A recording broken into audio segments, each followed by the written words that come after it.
ఒకటి చెప్పండి, అంటే ఎన్టీ రామారావు గారు కొడుకుల్ని రాజకీయాల్లో ప్రోత్సహించిన మాట వాస్తవం, దూరంగా పెట్టిన మాట వాస్తవం. కానీ వారు అల్లుల్ని తీసుకొచ్చారు, కొంతమంది బంధువులను తీసుకొచ్చారు, ఉపేంద్ర గారు లాంటి వాళ్ళని, తర్వాత లక్ష్మీపార్వతి గారు ఎవరైతే ఆయన సతీమణిగా చేసుకున్నారో వారిని కూడా రాజకీయాల్లో తీసుకొచ్చారు. అంటే రాజకీయాలను కుటుంబ పరంగా చేసినటువంటి ఇది ఎన్టీ రామారావు గారు లేదంటారా? నేను అనేది ఒకటి గుర్తుపెట్టుకోండి, చంద్రబాబు నాయుడు గారు తెలుగుదేశం పార్టీ పుట్టకముందే శాసనసభ్యుడు, మంత్రి, అప్పటి నుండే రాజకీయాలలో ఉన్నాడు ఆయన. ఈయన వచ్చిన తర్వాత రాజకీయాల్లోకి రాలే కదా, రాజకీయం చేస్తుంటాడు. దగ్గుపాటి వెంకటేశ్వరరావు గారు తెలుగుదేశం పార్టీ ప్రారంభం సందర్భంలోనే ఆయన ఒక కార్యకర్తగా పనిచేసినాడు. ఆయన, నేను బాగా గుర్తుండేటువంటి సంఘటన చెప్తాను. అక్కడ రామగుండం నుండి మంచిర్యాలలో మీటింగ్ జరుగుతూ ఉంటే రామగుండం నుండి మంచిర్యాలకు ఆయన పడవలో ప్రయాణం చేసి మళ్ళీ వచ్చి అది చూసుకొని మళ్ళీ పడవ నుండి పోయి మళ్ళీ అక్కడికి వెళ్ళి మళ్ళీ, అంటే ఈ అన్నగారు టూర్ అనేటువంటిది మ్యాప్ తయారు చేసే సందర్భంలో ముందు వెళ్ళేవాడు. ఆ విధంగా ఒక కార్యకర్తగా పనిచేసినటువంటి వ్యక్తి, తెలుగు యువత అధ్యక్షుడిగా పనిచేసినటువంటి వ్యక్తి. తర్వాత మొట్టమొదలు ఆయన ఎమ్మెల్యే కాలేదు 82లో. 82 తర్వాత జరిగినటువంటి బై ఎలక్షన్లో ఆయనకు అక్కడ అవకాశం ఇవ్వాలనేటువంటిది అక్కడ కార్యకర్తలు, అభిమానులు కోరిన మీదట దగ్గుపాటి వెంకటేశ్వర గారు రాజకీయాలకు వచ్చారు. చంద్రబాబు నాయుడు గారు దానికంటే ముందే రాజకీయాల్లో ఉన్నాడు. ఎప్పుడైతే కాంగ్రెస్ పార్టీ ఓటమి చెందినటువంటి క్రమం లోపల అన్నగారి దగ్గరికి వచ్చి తెలుగుదేశం పార్టీ లోపల అన్నగారు ఎన్టీఆర్ చేసేటువంటి విధానాలు, ఈ పార్టీని నిర్మాణం చేయాలనేటువంటి ఉద్దేశంతో ఆ రోజే వచ్చి ఆ రోజు సభ్యత్వ కార్యక్రమాల్లో కానీ, ఆ రోజు శిక్షణా శిబిరాలు ఏర్పాటు చేయడంలో కానీ, ఈ పార్టీని కమిటీల నిర్మాణంలో కానీ చాలా మట్టుకు వీళ్ళిద్దరు చేదోడు వాదోడుగా, అటు చంద్రబాబు నాయుడు ఇటు దగ్గుపాటి వెంకటేశ్వర గారు ఇద్దరు కూడా పనిచేశారు. కాబట్టి అది కుటుంబ పాలన అనేటువంటిది. అయినా కానీ వీళ్ళు నిర్ణయం అనేటువంటిది ఎన్టీ రామారావు గారు తీసుకునేవారు, దాన్ని అమలుపరిచేటువంటి క్రమం లోపల వీళ్ళిద్దరు కూడా సహకరించారు. కానీ తన పుత్రులను ఎప్పుడు కూడా ఈ విషయాల లోపల ఎక్కడ కూడా తలదూర్చేవాడు కాదు ఎన్టీ రామారావు గారు.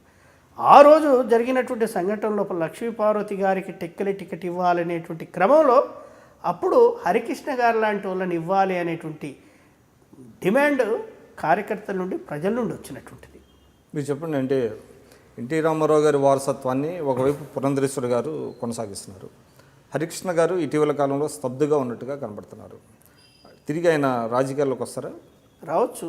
ప్రజలు కోరుకుంటే, పార్టీ కోరుకుంటే, ఆయనకు పార్టీ అధ్యక్షులతో ఉండేటువంటి దాంతో సందర్భం వస్తుంది కావచ్చు. ఇప్పుడు మనం చెప్పలేము. ఇప్పుడు ఆ సమయం సందర్భం వచ్చినప్పుడు. కానీ ఇటీవల జూనియర్ ఎన్టీఆర్ గారిని కొంతమంది, ఎవరైతే మీలాంటి, అంటే మీరున్నారో లేదో నాకు తెలియదు కానీ, ఎన్టీ రామారావు గారి అభిమానులు, హరికృష్ణ గారి అభిమానులు కొంతమంది కలిసి రాజకీయాల్లోకి రావాలి, మీరు తప్పనిసరిగా రావాలి అని బలవంతం చేస్తున్నారు, కొంత ఒత్తిడి చేస్తున్నారు అనేటువంటిది అక్కడక్కడ వినపడుతున్నది.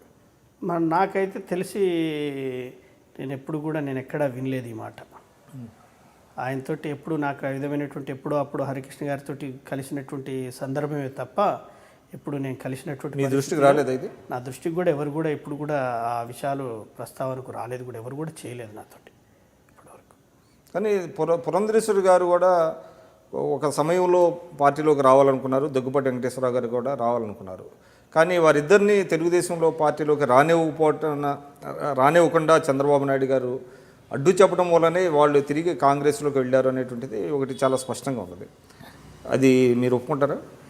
అంటే పరిణామ క్రమం లోపల కొన్ని విషయాలు కొన్ని సందర్భాలలో ఒక్కొక్క వ్యక్తి ఒక్కొక్క విధంగా ప్రవర్తిస్తూ ఉంటారు. ఆ సందర్భాన్ని బట్టే నిర్ణయాలు జరుగుతూ ఉంటాయి. ఇప్పుడు ఎప్పుడైతే అధికార మార్పిడి జరిగేటువంటి క్రమంలో కూడా ఆ రోజు ఇదే చంద్రబాబు నాయుడు గారు, దగ్గుపాటి వెంకటేశ్వర గారు ఇద్దరు కలిసి పనిచేసినటువంటి విధానం. కొన్ని మనస్పర్ధలు వచ్చినటువంటి సందర్భం లోపల ఆయన విభేదించడం జరిగింది. విభేదించి తిరిగి మళ్ళీ లక్ష్మీపార్వతి దగ్గరికి వెళ్ళడం జరిగింది. దాని తర్వాత మళ్ళీ ఆయన ఏం చేశాడంటే మళ్ళీ బీజేపీలోకి వెళ్ళడం జరిగింది. బీజేపీ నుండి మళ్ళీ తిరిగి కాంగ్రెస్లో వెళ్ళడం జరిగింది. సరే, ఆయనకుండేటువంటి దృష్టిలో పెట్టుకొని ఆయన నిర్ణయాలు తీసుకోవడం జరిగింది. దాన్ని మనము ఎవరి వ్యక్తిగత నిర్ణయాలకు వాళ్ళు తీసుకునేటువంటి అధికారం ఉంటుంది, స్వేచ్ఛ ఉంటుంది. ఎప్పుడైతే అది వాళ్ళిద్దరి మధ్యలో జరిగినటువంటి సంఘటన అనేటువంటిది ఇప్పుడు మీరు ప్రస్తావించినటువంటి విషయం మనకు తెలియదు కదా, దాని గురించి మనం మాట్లాడలేము.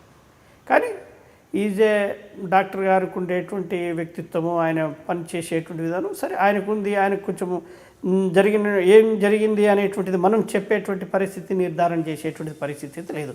ఆ రోజు మాత్రం ఒక తెలుగు యువత అధ్యక్షుడిగా ఆయన పని, ఆయన కార్యక్రమాలు ఆయన చేయడం జరిగింది. మీరు చూస్తున్నారు ఐ డ్రీమ్ న్యూస్ని. మీరు చూస్తున్నది ఐ డ్రీమ్ న్యూస్. అంటే కళలని నిజం చేస్తూ ప్రజలకి నిజాలని కళల ద్వారా తీసుకొచ్చే ఐ డ్రీమ్కి మై బెస్ట్ విషెస్. మీరు చూస్తున్నది ఐ డ్రీమ్ న్యూస్. మీరు చూస్తున్నారు I dream channel. For more videos please subscribe I dream. మరిన్ని వీడియోల కోసం ఐ డ్రీమ్ని సబ్స్క్రైబ్ చేయండి. Please subscribe I dream. And I'm very much satisfied with the way interview went on. Kindly subscribe to I Dream. For more videos, subscribe to iDream. and loads of fun entertainment and content. Do watch iDream.